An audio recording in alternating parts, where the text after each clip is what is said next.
So today's patient is a Yamaha C7 that you can see behind me here.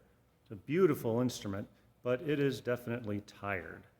It has spent years and years at a conservatory or in a church or something, and it has seen better days. That being said, it's mechanically in decent shape. It just needs a little bit of work. And that's what we're here to do, is to take this piano from tired back to saleable.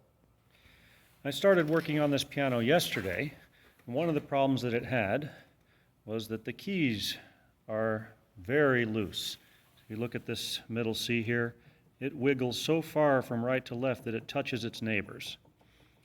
To say the least, that's a problem. And these bushings here over the balance rail are also not doing very well. Now we compare that to the bass keys, which I've already rebushed. As you can see, if I move these keys around, they don't wiggle nearly as much. They're much more snug. They're still not perfect, but they are so much improved over how they were that unless we have a top-of-the-line pianist playing this instrument, it's going to be satisfactory. The other evidence of heavy use are these hammers. As you can see, they are heavily, deeply grooved.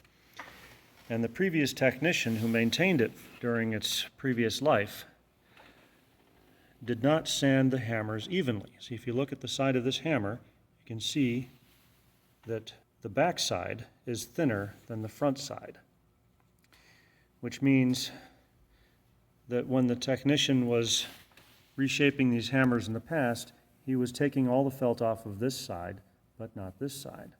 So I'm working to correct that. Not entirely, but at least improve it to some degree. So if you look at the soprano hammers on this instrument, which I've already worked on, you can see that these hammers are still a bit asymmetrical, but not nearly as off balance as the other ones were. And by reestablishing the nice round profile on the top of the hammer, we bring the contact point right back to the root of the hammer there. And that reestablishes the original intended tone of the instrument. The contact point on the previously maintained hammers had actually moved forward because of the asymmetricality of the hammers. So, by reshaping the hammers and rebushing the keys, we're going to make this piano a lot better. Our cabinet maker, our cabinet repair guy, has already come and done a lot of repairs to this piano. But one of the strange things that happened to it in its previous life was the application of all of this stripping. It looks like they hung a curtain or something around the perimeter of the piano in order to reduce the volume of the instrument and maybe hide the beautiful trolley that's underneath it, which makes it easier to move around.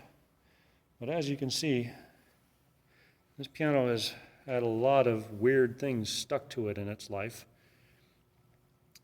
And we're going to take care of that to some degree, but the main point that we want to do, the main purpose of our work, is to get this piano playable.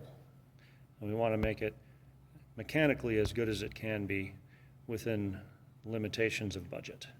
As you can see, the pedals here are a little out of whack too, so I'm going to have to do some repairs to that. The pedal problem is not only down below, we also have a problem with the actual functions of the pedal. So if we push the damper pedal and then push the sostenuto and release the damper, as you can see, not all of the dampers stayed up. That's a problem with the sostenuto mechanism, so I'm going to have to do a lot of regulating on the damper action as well.